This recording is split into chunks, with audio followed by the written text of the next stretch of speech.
تھا، لیکن ان کا خطاب یا لقب جو ہے وہ اسرائیل ہے۔ اسرائیل عبرانی میں عبداللہ کو کہتے ہیں۔ اسر سے ہی اسیر بنا ہے، اور ہمارا تنظیمی اسرا ایک بندش جہاں ہو، بندش چند افراد مل کر ایک یونٹ بن گئے ہیں، وہ ہم اسرا کہتے ہیں اسے۔ اسیر وہ ہے جو بندھا ہوا ہے، بیڑیاں ہیں اس کے یا کوئی اور اس کسی زنجیر میں اس نے جکڑا ہوا ہے، وہ اسیر ہے۔ تو اسر عبد کے لیے، بندے کے لیے، غلام کے لیے، ایل جو ہے عبرانی میں اللہ کے لیے ہے۔ تو اسرائیل عبداللہ، حضرت یعقوب علیہ السلام کا یہ لقب یا خطاب تھا۔ انہوں نے اپنے اوپر بعض چیزیں حرام کر لی تھیں، خاص طور پر یہ اونٹ کا جو گوشت ہے۔ اس کے علاوہ اور بھی ہے، اللہ تعالیٰ نے بعض ان کے علماء کی منہ شگافیوں کی وجہ سے بعض اور چیزیں بھی ان پر حرام کر دی تھی، جن کا کہ سورہ انعام میں ذکر آتا ہے، وَعَلَى الَّذِينَ هَادُوا حَرَّمْنَا كُلَّ ذِي ظُفُرٍ۔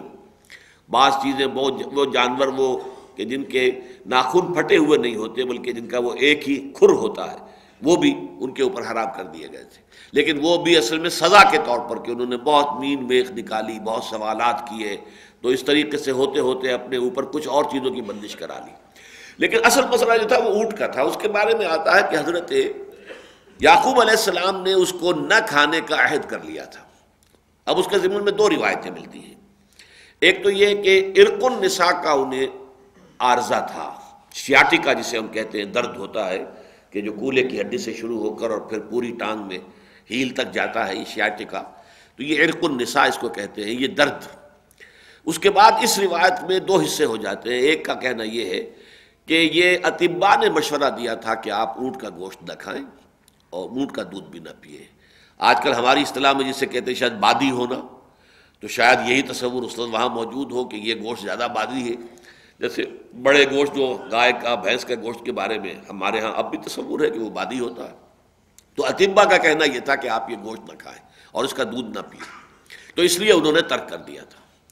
ایک رائے یہ ہے کہ وہ انہیں بہت محبوب تھا، بہت ہی اس کے مشتاق تھے اس کے کھانے کے، لیکن انہوں نے نظر مانی تھی، اللہ اگر مجھے اس عارضے سے، اس تکلیف سے نجات مل جائے تو میں اپنی محبوب ترین چیز ترک کر دوں گا، اور وہ محبوب ترین چیز جو ہے وہ اونٹ کا گوشت تھا جو انہوں نے ترک کر دیا۔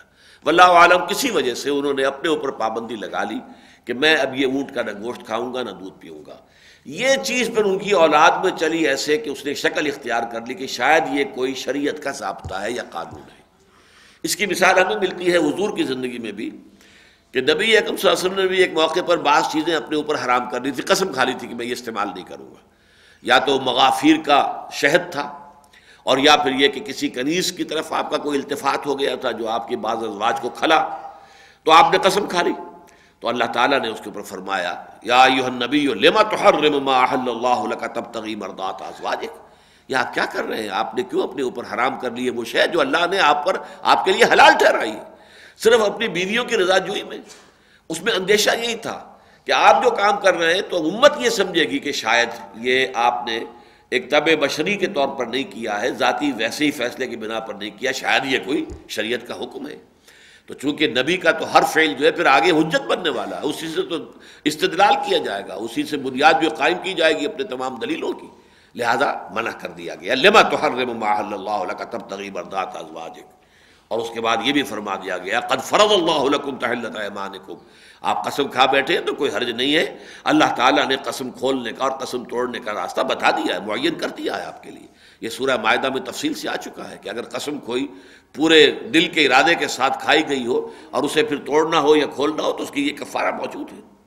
تو اسی طرح کا معاملہ تھا یہ کہ حضرت یعقوب علیہ السلام نے اپنے لیے گویا کہ طے کر لیا تھا کہ اونٹ کا گوشت نہیں کھائیں گے۔ فرمایا من قبل ان تنزل التوراۃ، اور یہ واقعہ ہو چکا تھا تورات کے نزول سے قبل۔ ظاہر بات ہے حضرت یعقوب کے تو کئی سو سال بعد حضرت موسیٰ علیہ السلام آ رہے ہیں، انہی کی نسل میں تو آ رہے ہیں، انہیں تورات عطا کی گئی، تو یہ گویا کہ کئی سو سال قبل حضرت یعقوب کے کیے ہوئے ایک فیصلے کی بنا پر بنی اسرائیل کے اندر اس چیز کی بندش چلی آئی۔ حالانکہ تورات میں تو قل فاتوا بالتوراۃ فاتلوها ان کنتم صادقین، تو اے نبی سے کہیے لاؤ تورات اور پڑھو اسے، اگر تم سچے ہو تو بتاؤ کہاں تورات میں لکھا ہوا ہے کہ اونٹ کا گوشت جو ہے وہ حرام ہے۔ میں نے اس کے لیے ذرا تحقیق بھی کی تو معلوم ہوا کہ تورات میں تو اتنا کھلا حکم لکھا ہوا ہے، every moving thing that liveth on earth shall be meat for you اب یہ جو پہلی کتاب ہے بک آف جینیسس، سفر تخلیق، اس کے 9ویں باب کی یہ تیسری آیت ہے. جو بھی زمین پر چلتی ہوئی چیز ہے، جانور جو رہ رہا ہے، جو بھی ہے، جاندار جو بھی ہے، ایوری موونگ تھنگ جو چل رہا ہے، that liveth on the earth shall be meat for you, even as the green herb have I given you all these things. جیسے ہم نے ہری جو ہے سبزیاں اس زمین کی تمہارے لیے حلال کر دی ہیں، اسی طرح یہ تمام جو موونگ حیوانات ہیں ان کا گوشت بھی تمہارے لیے حلال ہے. یہی واحد آیت ہے تورات کے اندر، لہذا تورات سے وہ نکال کر نہیں دکھا سکے کوئی حکم اونٹ کی گوشت کی حرمت کا. تو فرمایا اگر تم سچے ہو تو دکھاؤ، اور نہیں دکھا سکے فمن افترا علی اللہ الکذب من بعد ذلک. تو اب اس کے بعد بھی جو شخص اللہ پر تہمت جڑے گا، غلط بات جو ہے اللہ کے طرف منسوب کرے گا، فاولئک هم الظالمون، تو ظاہر بات ہے کہ پھر وہی لوگ ظالم ہیں، وہی لوگ ہیں در حقیقت کے جو تعدی پر اترے ہوئے ہیں، جو ہٹ دھرمی پر اترے ہوئے ہیں. یہ گویا کہ اسی طرح کی بات ہو گئی کہ جیسے مباہلے کی دعوت حضور نے دی تھی جو نصارہ کو، عیسائیوں کو، اور وہ اس سے کنی کترا کر بھاگ گئے تھے، اسی طریقے سے اس معاملے میں بھی کھلا چیلنج کیا کہ لاؤ تورات، قل فاتوا بالتوراۃ فتلوها، لاؤ تورات اور کھولو پڑھو، ان کنتم صادقین، اگر سچے ہو. قل صدق اللہ، کہہ دیجئے دیکھو اللہ نے سچ بات واضح کر دی ہے، حقیقت واضح کر دی ہے. اگر تم مغالطے میں تھے تو اب اس کی تصحیح ہو جانی چاہیے. فاتبعوا ملت ابراہیم حنیفا، پس پیروی کرو ابراہیم ہی کے طریقے کی جو یکسو تھے، ہر اعتبار سے یکسو. وما کان من المشرکین، اور وہ ہرگز مشرکین میں سے نہیں تھے. تم نے اگر ابراہیم الاٹ کر دیا ہے بنو اسماعیل کو علیہ الصلوۃ والسلام، تو یہ تمہاری غلطی ہے کہ تم اپنے آپ کو موسیٰ یا عیسیٰ تک محدود رکھے ہوئے ہو، جبکہ ان سب کا کہ جد امجد جو ہے وہ حضرت ابراہیم علیہ الصلوۃ والسلام ہے. تو انہی کے ملت کی، انہی کے طریقے کی پیروی کرو. ان اول بیت وضع للناس للذی ببکۃ مبارکا وہدی للعالمین. اب یہاں بھی نوٹ کیجئے کہ جیسے سورہ بقرہ میں نے عرض کیا تھا 2 حصے ہیں. نصف اول میں خطاب اصلاً ہے بنی اسرائیل سے، نصف دوم میں خطاب اصلاً ہے امت مسلمہ سے، مسلمانوں سے، اور ان دونوں کے مابین ذکر آتا ہے حضرت ابراہیم کا اور حضرت اسماعیل کا اور خانہ کعبہ کی تعمیر کا. اس لیے کہ جب ان کو دعوت دی جا رہی تھی تو اسی بات کی دی جا رہی تھی کہ دیکھو ہمارے اور تمہارے مابین ابراہیم کی شخصیت مشترک ہے. ابراہیم کے بیٹے اسماعیل کی اولاد ہے یہ قریش، جس میں کہ حضور صلی اللہ علیہ وسلم کی بعثت ہوئی ہے، اور ابراہیمی کے دوسرے بیٹے اسحاق کی اولاد، ان کے بیٹے جو ہیں یعقوب ہیں، جن کی نسل ہے بنی اسرائیل، جن میں کہ یہ یہودیت اور بعد میں نصرانیت پیدا ہوئی ہے. تو اس حوالے سے آؤ کہ ہم جمع ہو جائیں.